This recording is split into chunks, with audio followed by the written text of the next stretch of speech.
Talvez você nunca tenha ouvido falar dos epicureus até hoje. Mas depois de aprender sobre eles, talvez descubra que conhece pessoas que são muito parecidas com eles. Ou talvez, e eu espero que não, você seja mais epicureu do que sabe. O artigo 13 da Confissão Belga termina com uma rejeição muito forte de um erro detestável.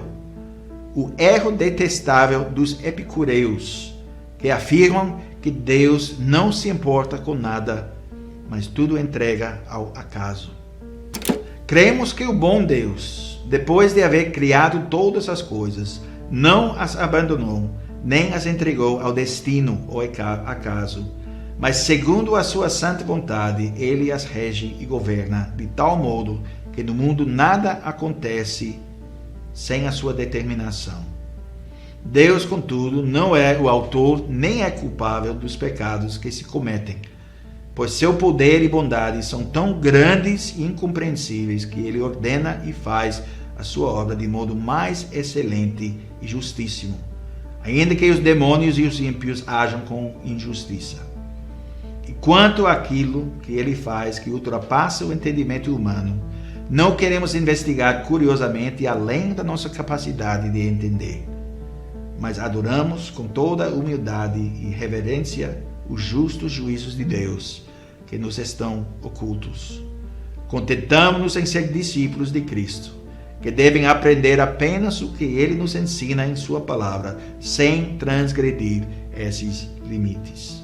Essa doutrina nos traz uma consolação indizível quando nos ensina que nada nos acontece por acaso, mas somente pela determinação do nosso gracioso Pai Celestial. Ele cuida de nós com zelo paternal, guardando as suas criaturas de tal modo que debaixo do seu poder, que nem mesmo um cabelo da nossa cabeça, pois estão todos contados, ou um pardal, cai por terra sem o consentimento do nosso Pai. Mateus 10, 29 e 30. Nisso confiamos, pois sabemos que ele reprime o maligno e todos os nossos inimigos, para que não possam nos ferir sem a sua permissão ou vontade. Por isso rejeitamos o detestável erro dos epicureus, que afirmam que Deus não se importa com nada, mas tudo entrega ao acaso. Mas quem eram os epicureus? E por que eles deveriam importar para nós? Os epicureus eram seguidores do filósofo grego Epicuro. O epicurismo começou como uma escola filosófica cerca de 300 anos antes de Cristo.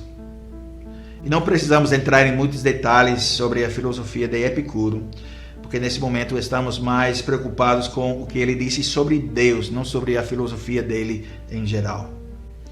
Os epicureus não negaram que os deuses existissem. Eles não eram ateus ou agnósticos. Mas o que eles acreditavam era que os deuses não se envolviam de forma alguma com o mundo. Os deuses existem, mas eles não interagem com o mundo, nem controlam o que está acontecendo no mundo, nem dirigem os eventos da história ou nossas vidas pessoais. Portanto, esse é o erro grave, o erro detestável, que o artigo 13 da nossa confissão rejeita. E você pode imaginar que o artigo está rejeitando um erro muito antigo que não tem nada a ver com a situação moderna. Mas embora possamos não encontrar pessoas vivas, que hoje se chamam de epicureus, há muitas pessoas que são epicureus na prática. No século XVIII, essas pessoas eram chamadas de deístas. Pessoas que acreditavam que Deus era como um relojoeiro. Ele criou o universo. Ele juntou tudo como um daqueles relógios antiquados, com mostradores, engrenagens, molas e todas as outras partes do mecanismo. Ele então o encerrou e o soltou. Então agora o universo corre por conta própria, sem nenhuma contribuição de Deus, sem nenhuma interferência da parte de Deus. E há muitas pessoas no mundo que são pelo menos deístas funcionais. Elas têm uma vaga noção de que Deus existe. Elas acreditam que havia um Criador, que este mundo não poderia existir por acaso. Sabem isso, acreditam nisso. Existem pessoas que promovem a teoria de design inteligente, que têm esse tipo de entendimento de Deus. E muitas pessoas dizem que não são religiosas, que não querem ter nada a ver com a igreja organizada, ou religião organizada, ou religião em geral, que acreditam nessa mesma coisa, nesse deísmo funcional. Deus existe, elas dizem, mas ele realmente não significa nada para mim, além do fato de que ele criou esse mundo. Mas mesmo entre as pessoas que se dizem cristãs, esse pensamento epicureu ou deísta é predominante demais. Alguns anos atrás, alguns sociólogos nos Estados Unidos fez um estudo do pensamento religioso dos jovens dos Estados Unidos. E o que eles descobriram foi assustador. Eles descobriram que a maioria dos jovens que professam fé em Cristo acredita que Deus existe, sim. Que Ele quer que sejamos bons, que vivamos de uma maneira certa e que Ele está disponível quando precisamos dEle. Quando estamos com problemas, quando há uma necessidade especial de algum tipo. Esses sociólogos se referiam a esse conjunto de crenças como deísmo terapêutica moral. Deus quer que sejamos morais, Ele existe para satisfazer nossas necessidades, Ele aparece quando eu quero que Ele faça, mas fora disso, Ele não está presente. É basicamente uma visão do mundo egoísta que ignora Deus até que surja uma situação em que uma crença em Deus possa realmente ser útil. Mas esse deísmo terapêutico moral fica muito aquém do que a Bíblia nos ensina sobre a providência de Deus. E o que nós confessamos aqui no artigo 13 da Confissão Belga, também nas outras confissões reformadas. A providência de Deus significa que Ele está ativamente envolvido em tudo o que acontece. Tudo. Nada acontece por acaso.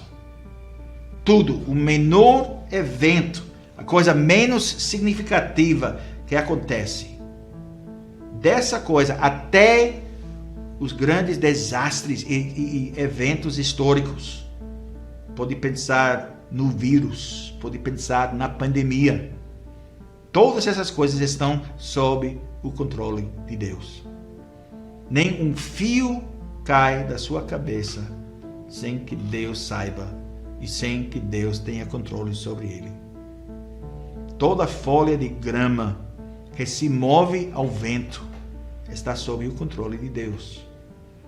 A vida de todo inseto, de toda bactéria, está em suas mãos. Isso significa que sua vida, cada parte da sua vida, também está nas suas mãos. E para o povo de Deus, a doutrina da providência de Deus significa que podemos viver com confiança. Não precisamos nos preocupar com o que vai acontecer amanhã. Não precisamos viver com medo. Podemos enfrentar a ideia de que não sabemos o que vai acontecer amanhã, porque sabemos que para quem ama a Deus, todas as coisas funcionam juntas para o bem. Aconteça o que acontecer, podemos ter certeza de que não acontece por acidente. Aconteça o que acontecer, podemos saber que faz parte do plano de Deus. E o plano de Deus é um bom plano. É o plano perfeito. E se vivermos humildemente na presença do nosso Deus, com esse conhecimento seguro, podemos nos contentar com o que sabemos da palavra de Deus. Podemos nos contentar vivendo num mundo que é, de muitas maneiras, misterioso para nós. Podemos viver felizmente, com alegria, com incerteza. Porque sabemos que estamos nas mãos de Deus. E esse é o melhor lugar para estar.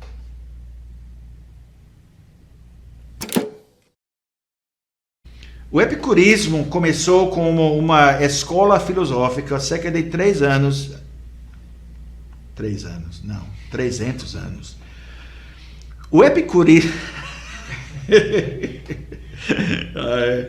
Vamos ter que fazer um filme de bloopers. Tem essa, sabe?